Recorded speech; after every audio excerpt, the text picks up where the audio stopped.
Hello, everyone. Hello, YouTubers. This is Anonymous T. Hope you're having an amazing day today. So, today we're talking Love and Marriage DC, and I wanted to do a quick reaction video and just some first impressions of the show and everything else, and what was in the season trailer and everything else.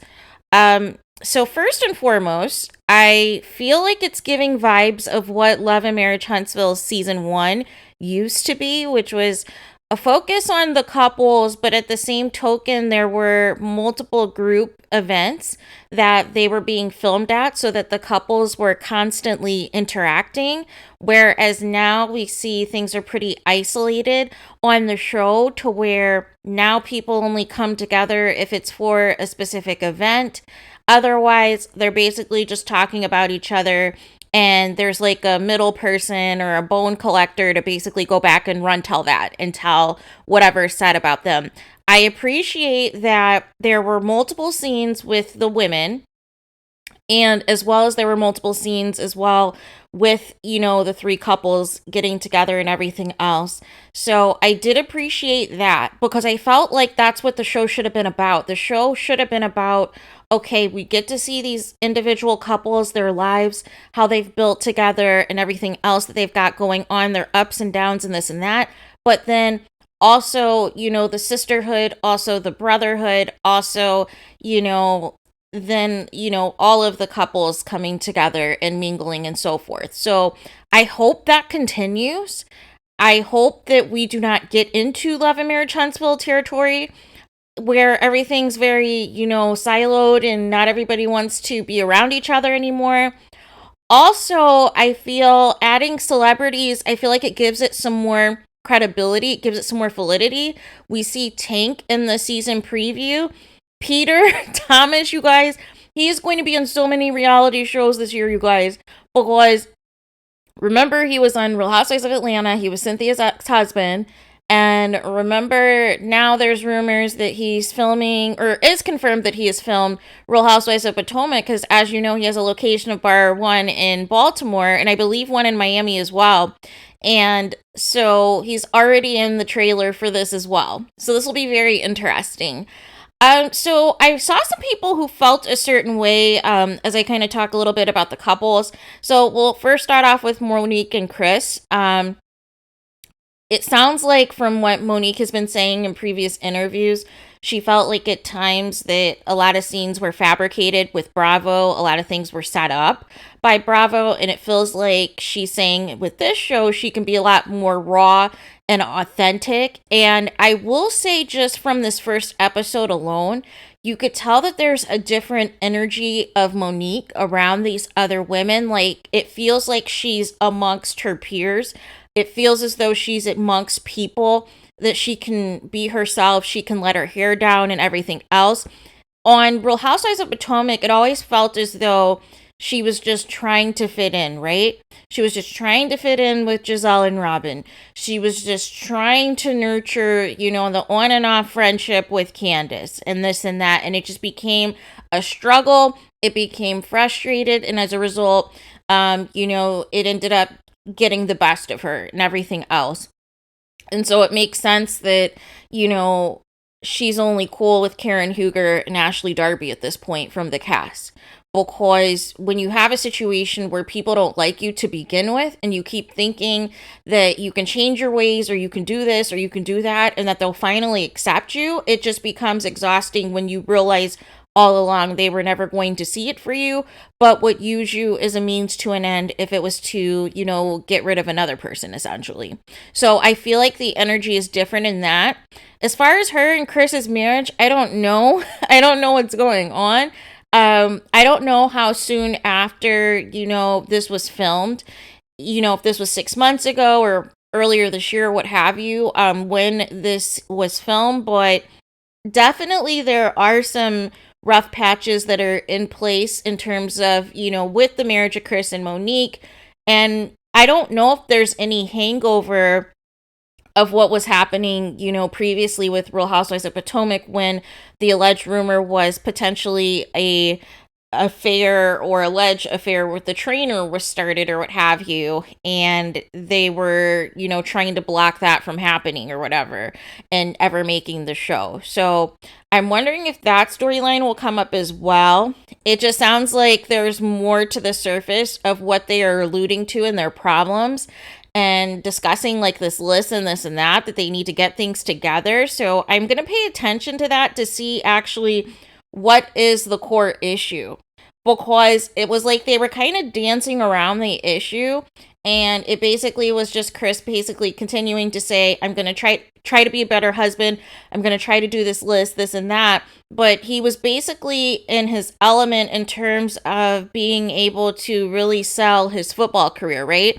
To really sell how good of he was as a football player, how good of a football coach that he is now, and everything else, whereas we didn't see that side on Real Housewives of Potomac. They basically just used him to, defend Monique whenever there was drama with the ladies and this and that, but we really didn't know much about him outside of the issue that, still stands, I believe, with Monique and his mother not getting along.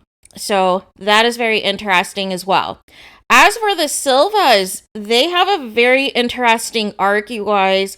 And I believe it was their house. Is it their house that was giving me like the Value City furniture decor, but like a fabulous version or something? I think it was their home that was doing that. But it sounds like in the season trailer that they've both cheated on each other, and could be the couple to watch out for, because in all these reality shows, there's always one married couple that does not make it, you guys. There is always one married couple that ends up getting a divorce, whether it's in the middle of the show, whether it's after the first season or two or what have you. It's like they get on these shows to say, hey, I'm going to set you up with income so we can get a divorce and I can be done with you. And so I'm a little nervous for the Silvas, you guys, because I don't know, with them, revealing their cheating back and forth and everything else, how that's going to go. As you guys know, with the husband being a DJ as well as a radio host and everything else, it kind of reminded me of like the DJ Envy situation, where it's like you are gone all the time. You're getting paid thousands of dollars to DJ all over the country, sometimes internationally, and you're booking all of these gigs and you're never home. And sometimes there could be multiple gigs throughout a day, right? Because you could be booked for a wedding, you could be booked for a graduation, you could be booked for, a party, you could be booked for a celebrity event, you can be booked for all kinds of things as a DJ. So it's not just exclusive to like, one thing. You could be booked as a DJ for pretty much anything. Anything that a person needs a DJ for, you can be booked. So when it said in the preview, I believe that, DJ Silva was saying that there was like an event to where he had like 3 or 4 bookings for the entire day. Like, that's completely realistic. Like, you could be booked for a brunch and then have like a wedding in the afternoon and then have like another wedding back to back, depending on the times, and then an after party or a event or something at a nightclub or whatever. Like, it can just vary.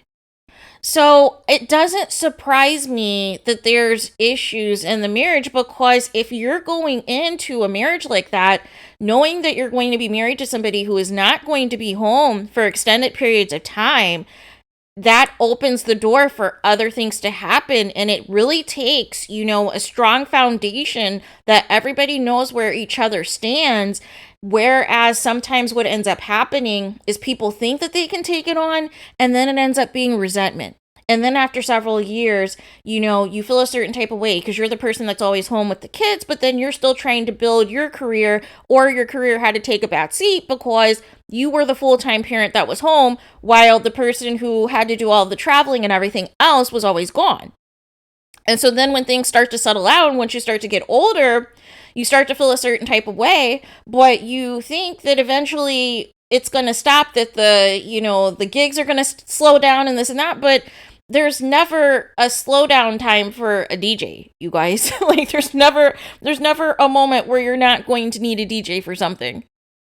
I mean, it is what it is, you guys. It is what it is. But I just don't know. It'll be very interesting to see the intricacies of this marriage as the show plays out. If their marriage is going to be able to withstand this, because I already see red flags off the bat. So we'll see what ends up taking place with that. And so then our final couple that has, the episode basically highlighted, which was the Tylers, and that's Jamie and Arana. And they have been married, I believe, for 26 years. And I think they have, 2 or 3 kids? I think 3 kids. Because at first, so here's the thing that I got kind of confused with the storytelling, was when they were referring to the oldest son and the issues and this and that, the camera kept panning to, I'm guessing, their middle child who has the vision issues. And so, like, the way that the scene was shot, it made it seem as though that the father wasn't getting along with the son with the vision issues. And I was completely confused because it was like, because the way that the scene was being filmed, it was awkward because the father and that son with the vision issues weren't interacting. And so I'm like, well, who's Junior? Who's this guy? And then finally later on, we see at the used car dealership, oh, this is the son that they're talking about. And so that was like a little weird to me. I felt like that was not good storytelling in that part in terms of explaining that whole situation.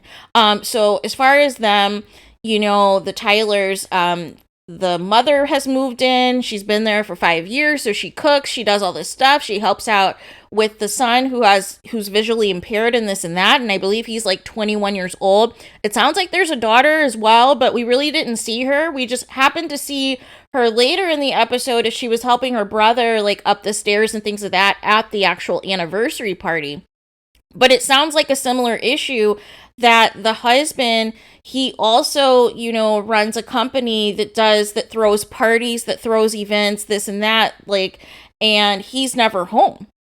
But I also heard that he's a homicide detective as well. So that he does, I don't know if he still does both or what that is, but it sounds like this has been a thing, in the marriage to where the first child really didn't have, even though they were married, it sounds like the child didn't have both parents there the full time. That's what it sounds like. It sounds like the parents were not there full time. And as a result of that, the kid rebelled in other ways.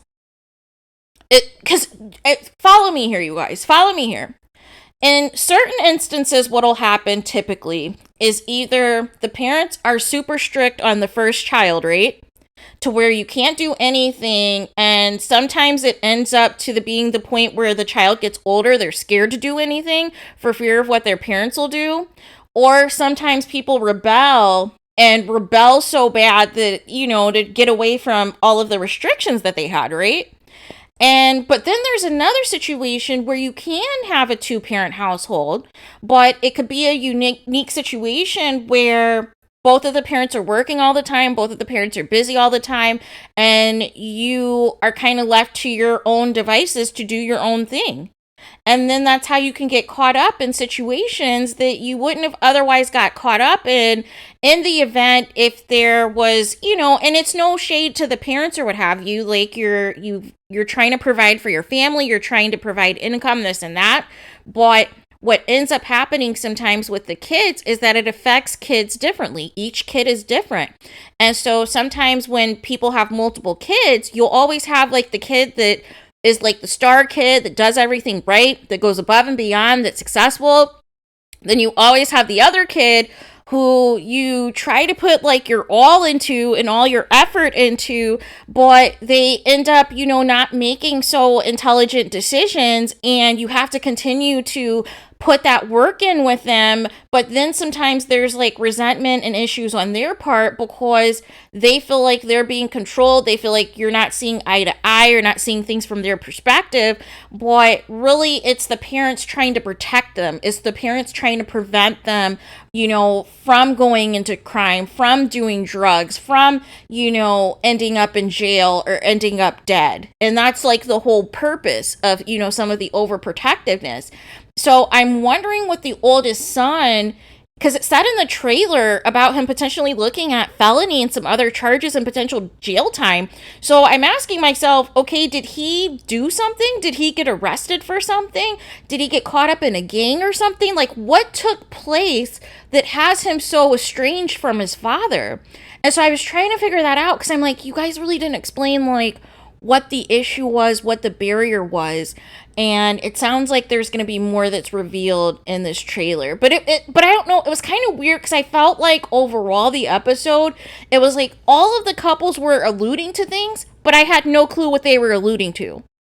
Which I assume obviously will be revealed in future episodes, but I'm just surprised that we just didn't even get like a hint at all. Oh, like, well, we're getting back because, there was an affair, this and that. And maybe they just don't want to throw all that out of, the first episode. But I felt like I had to kind of connect the dots myself and try to come to my own conclusions. And that was a little weird. And then finally, I'm guessing she's a friend of, her name is Winter. I guess she's a good friend of, Monique, because both of their husbands, well, at least her first husbands, they both played for the Washington Redskins. Well, now the Washington football team. And basically he had cheated on her with a NFL cheerleader, I believe. Or no, it was either the cheerleader or the nanny. I can't remember. It might have been the nanny, but I thought it was the cheerleader. Anyways, and had 2 outside kids on her. And so then it sounds like she's married again, and she's married to a much older gentleman who's 60 years old. And apparently there was some type of drama, some type of issue, which again, they did not allude to what the issue was, but just ultimately he left and moved in with his parents. And I'm like, what? At 60 years of age, you guys, make it make sense. What is going on? So it'll be very interesting to see ultimately, what comes of these marriages. Sometimes what happens with reality TV, sometimes it's better to just, like, I feel like in the case of Monique and Chris Samuels, it just sounds like they need to go to counseling. Like, some of these healing and life coaches and this and that, it's all well and good, but if you're not putting in the work, it's kind of a waste of time, right? Because that was like Monique's frustration, was they were alluding to certain issues, but it sounds like nothing has changed. But you really need a good therapist, a good psychologist, psychiatrist, or whoever that is going to get to the core of what the actual issues are and provide some effective strategies, provide some effective homework for you guys to work on and implement those strategies. So by the time your next session is, you can show signs of improvement. You can show that you are putting in the work, that you are putting in the effort, but it just sounds like they just need marriage counseling. That's what it sounds like. Like, some of these, natural remedies and some of these other things are all well and good, but if it's not making an impact, just go to a marriage therapist. And the only other thing that really happened in the episode was, they were trying to convince, the oldest son of, Jamie and Arana to come to their anniversary party, which he ended up showing up to. And basically, the father and son talked that they had to kind of work on their issues and work on some things. And then Jamie and Arana felt away because Monique was trying to like grill them and ask them, what makes their marriage work and this and that. And they were like, we're here to just have a good time. We're not here to be here for a long time because this is about us. We're not here to play marriage counselor for our own anniversary party. And that's the thing too. Here's the thing. Everybody's relationship and marriages are not going to be the same as you, right? Everything requires work at the end of the day. Everything requires communication, trust, and continuing to work at different things. You have to put in the work. You have to put in the effort for it to last. And understand, that if you have a strong foundation that needs to withstand, the ups and downs that you're going to go through, whether with it's family, whether it's career, whether it is health, whatever it is, finance, whatever it is, right? You have to have that foundation to withstand it, or you're going to crumble. But when Monique made the comment that she doesn't know if her and Chris are going to last another 10 years, I was like, oh, no. You guys need to be in marriage counseling. Like, I do not understand, like, this drag out argument or this back and forth. Like, I don't know if it's like for TV, for effect, or if it is essentially you guys never really addressed your issues because you were doing manufactured scenes over at Bravo, is what it sounds like. So it'll be very interesting to see ultimately what takes place with them, if they're able to withstand it, because it sounds like in the trailer there's more explosive things to come, to where they're like cutting scenes and this and that, and they're not getting somewhere in certain conversations. So it's going to be something interesting that we'll have to continue to monitor to see what survives. But let me know what your guys' thoughts are in the comments. Did you guys like Love and Marriage DC? Do you feel like it has a better season premiere compared to where Love and Marriage Huntsville currently is? Did you like the emphasis on the actual couples' lives again, as well as everybody, interacting with each other? Whereas now in Love and Marriage Huntsville, we don't see that same energy anymore. Please let me know what you think in the comments. Please do not forget to like, comment, and subscribe. Hit the notification bell so you're notified the moment I post new content on my channel. And with that being said, I'll talk to you guys again very soon.